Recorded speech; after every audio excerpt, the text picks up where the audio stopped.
Hey, what's up guys? Alex here. This is the finale of my walking Line 5 series. I just got off an eastbound train at Golden Mile Station on Line 5, which opened up exactly a week ago today. And what an incredible series it has been. It is partly cloudy and sunny at the same time on this Sunday, February 15th, 2026. And it is 4:23 p.m. and it's 1 degree Celsius. And yeah, we're gonna be walking all the way to the end of the line at Kennedy Station. And I just came all the way from the Leslieville neighborhood. So far it's been a productive day. I filmed the bus ride on the 31 Greenwood, then a walking video along Queen Street East. And then I went to Broadview Station and took the 100 Flemington Park route to Don Valley Station. And for a Sunday afternoon, it was really fast. And then I hopped on the eastbound train and made a last minute video, and boy, we were going super fast, especially between Winford and O'Connor stations.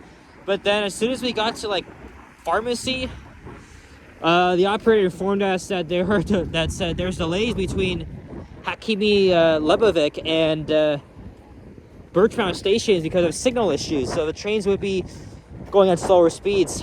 But that didn't really matter to me because I was getting off anyway. So yeah, we're here in the commercial Golden Mile neighborhood again, continuing where we left off from part 8, which I filmed on Friday.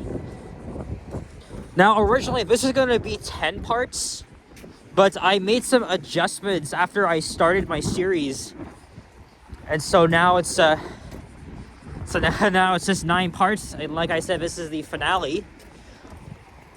And Sapan is live. I thought he was gonna walk all of Line 5, but I saw that he went from Mount Dennis all the way to Kennedy Station, and then he hung around there. And then he, last time I checked, he's at the Birchmount Station. So we might actually see him. But I did see him myself yesterday downtown.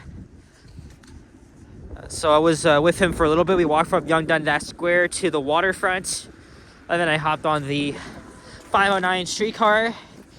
On my way home, I decided to make a video at Avenue Station, which is the deepest station in Toronto. Oh, I've been to this Kelsey's before. I'm trying to remember if it was good or not. I'm pretty sure it was. I remember the last time I was there was in 2016. It's nearly 10 years ago. 2016 was a great year.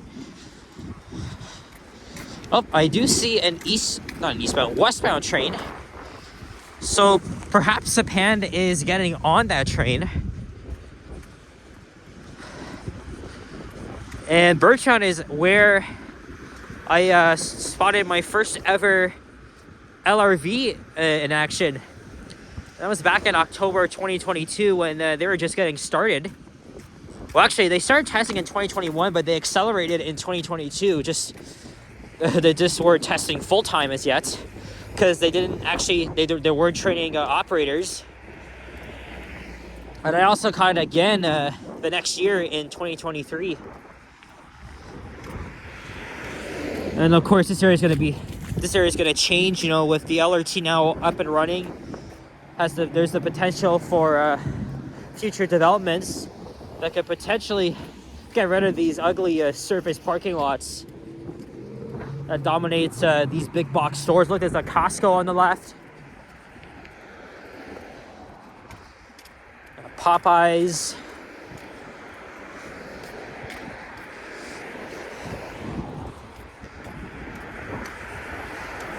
Yeah, I have a feeling Sapan is on that train. Let me see. Let's get a thumbnail here.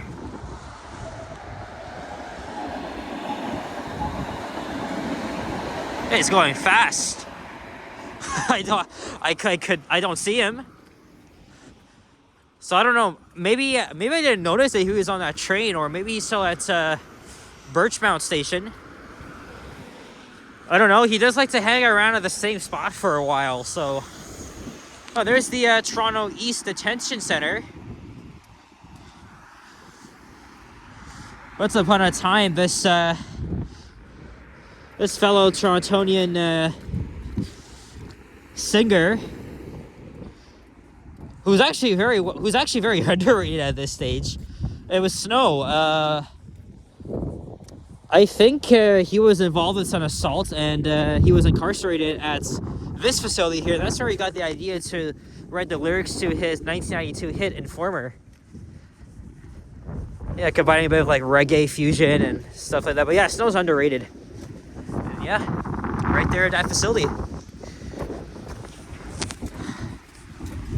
So yeah, 1 week of Line 5. Well, like I said, everybody's had their doubts because, you know, what happened with Line 6 and the fact that it took nearly 15 years for this to be built. And the fact that construction was largely complete in 2023, 24, and we had to wait an extra few years. We finally lived to see the day, right? This line was being made fun of for being one of the world's longest delayed transit projects. And for many people, it was a failure of all the time it took to build this line. But in the end, you know, I was pretty confident that this would still hold up well. And it did. It runs just like a freaking subway. Even overground, although not by much. The only problem is the lack of signal priority, which is okay, well, they're actually getting it. We could see it turned on by the end of February, and then it's going to be implemented in phases until we hit up May. And that is when it'll be fully implemented. But yeah, unfortunately, we still had to, we were still stuck behind red lights and allowing left-turning vehicles for about 20 seconds, which again is really pathetic. It's worse on Line 6, because again the speeds are way slower on Line 6. It's Line 5 is really getting the job done. And as you guys know, I live next to the line, and I've been riding it every single day. I don't know about tomorrow because I'm going to be going out of town for a day, so.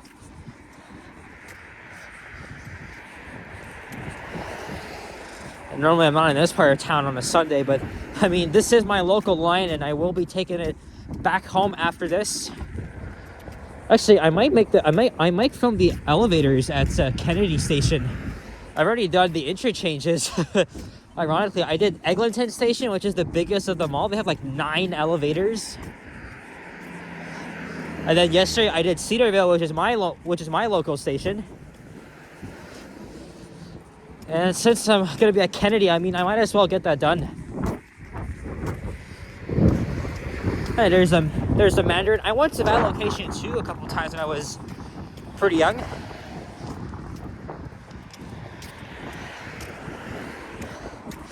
Yeah, it's a big shame that the one at Yonge and Eglinton closed down last year. I really like that one.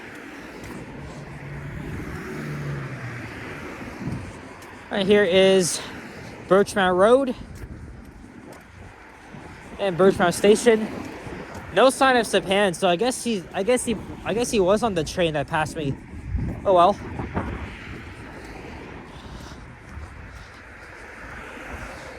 Now we're pretty much halfway through.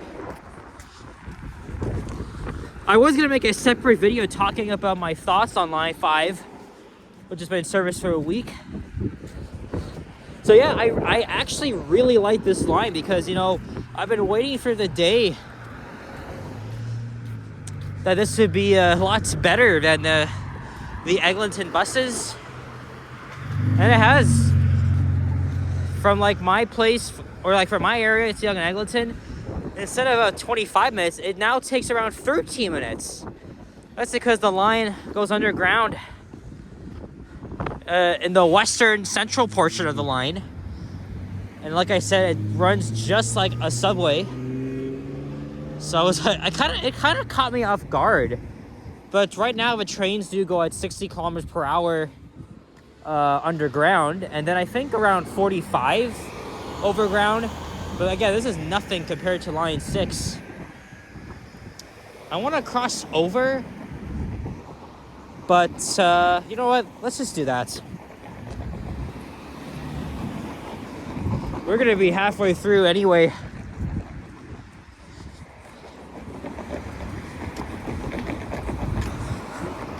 But yeah, again, the Line 5 opening has, you know, something I've been waiting for a really long time as someone that's lived in 2 different neighborhoods along the corridor.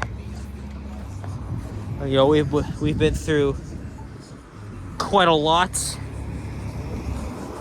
right? So many businesses have shuttered down, the construction, and also the amount of like high demand traffic along Eglinton. This is such a huge relief, and I've been saying for many years it's going to be a game changer no matter how people look at it.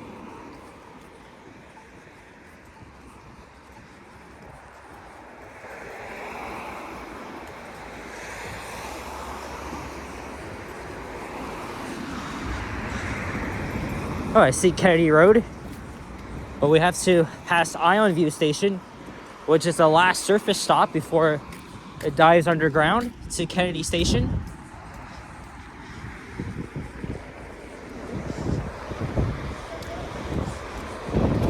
And again, yeah, you guys can check out my playlist of Line 5 videos where I filmed many rides of the LRT at different times of the day.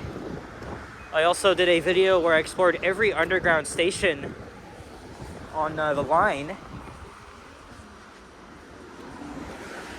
And a lot of the stations are quite nice, even though I have my critiques on the way they build the entrances, right?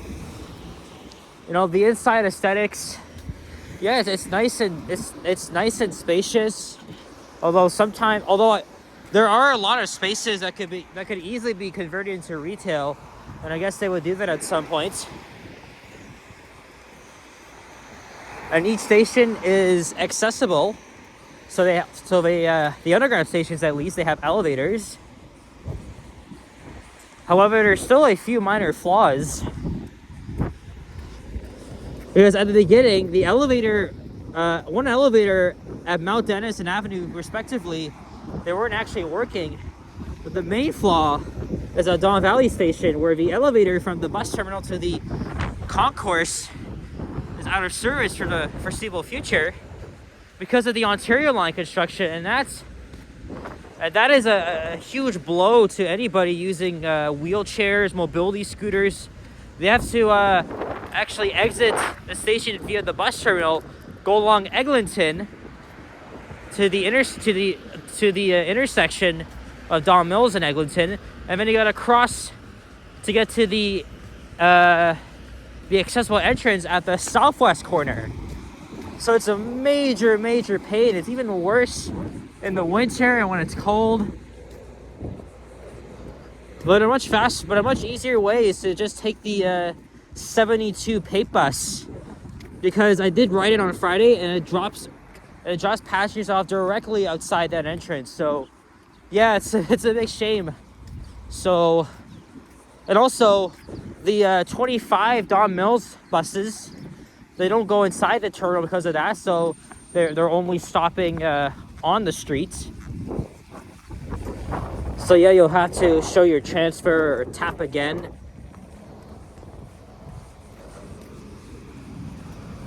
And then there were some audio glitches in the PA system at the stations. They often repeated, you know, please stand clear of the platform edge, like every freaking 30 seconds. It was very annoying.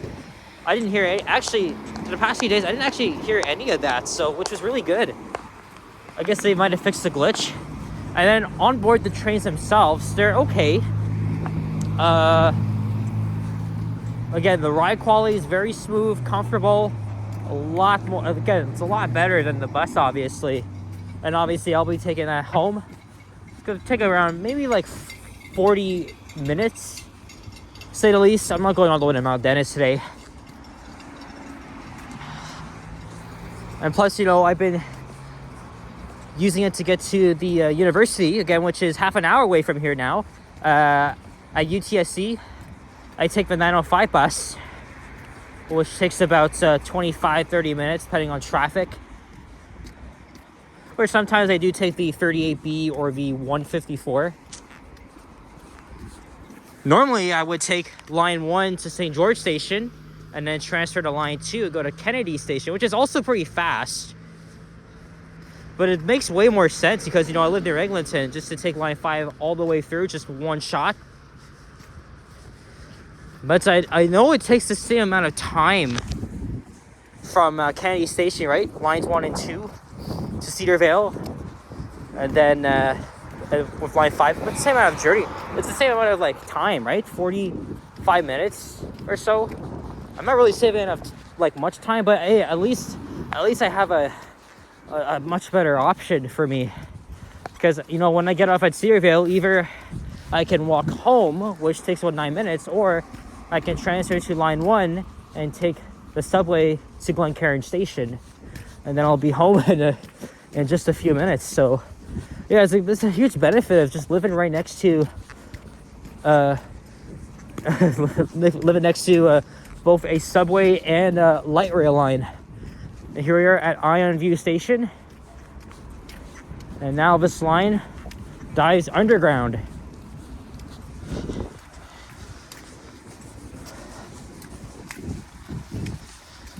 And we'll be approaching Kennedy Road in a minute or two as we reach the conclusion. So yeah, I would give line 5 an 8 out of 10. Well, actually no, maybe 7, because it doesn't have signal priorities yet, but I believe it when I see it. Once they speed it up, it'll be even better. But for now, I really love the underground portion. It's amazing. I know I don't want to complain about the delays, right? It's never should have costed like $15 billion.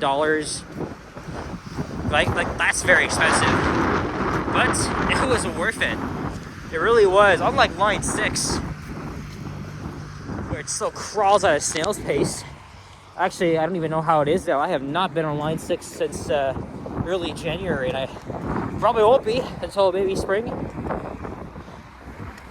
But I have been preparing for this moment for many, many years, including documenting the whole line by walking on foot. Here comes a westbound train. So there's a plaza on the other side, and then a partially abandoned one. Apparently they boarded this all up back in like 2022, and they haven't even done anything with it, which is quite odd.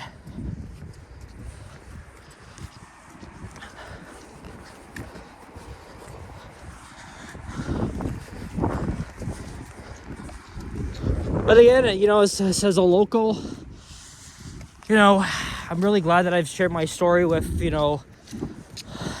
my fellow Torontonians and maybe ex-Torontonians and people that might have live around here. It's really important. This is what the city needed for decades and decades. Originally a subway, but then that was canceled and construction was halted and filled in the holes. And then it was revived as a transit line. And then after some modifications, it went ahead. See, I wouldn't prefer the subway, but an LRT is actually, it's not even a bad option. It really isn't. But Metrolinx, the government of Ontario, they need to learn their lessons, especially when building other projects, right? The Line 5 West Extension, the Line 2 East Extension, the Ontario line, because we cannot be thrown under the bus again like what happened these past 15 years.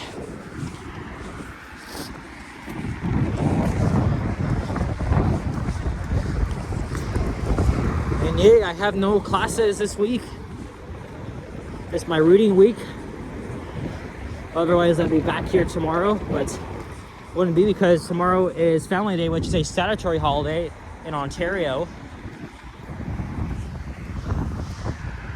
It's nice and sunny too.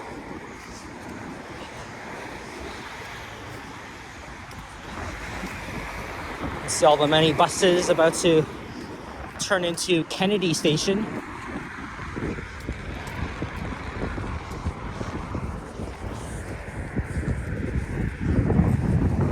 So shoppers, no frills. What's really lacking around here is a Tim Hortons, and like I said, many of the underground stations have spaces where they could easily fit like a convenience store or even a Tim Hortons, right? There should be one at Keelsdale Station, Cedarville Station, where else? Don Valley Station, Kennedy Station. And while some stations have public art, the rest of them are really lacking. I know Cedarville has a nice art piece, but Councillor Matlow of Toronto St. Paul's is saying that Little Jamaica in my area should really be represented. So they should have like murals representing, you know, Little Jamaica at Cedarville, Oakwood, Fairbanks stations, for example. I would love to see that, right? Because Little Jamaica has been extremely hard hit by the construction. And also, it's one of the most underrated neighborhoods in the city. In fact, all of York, where I'm from, is underrated.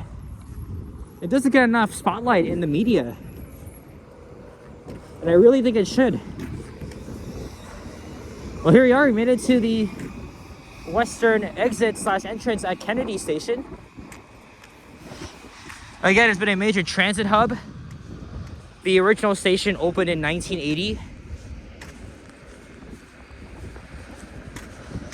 on the Bloor-Danforth subway.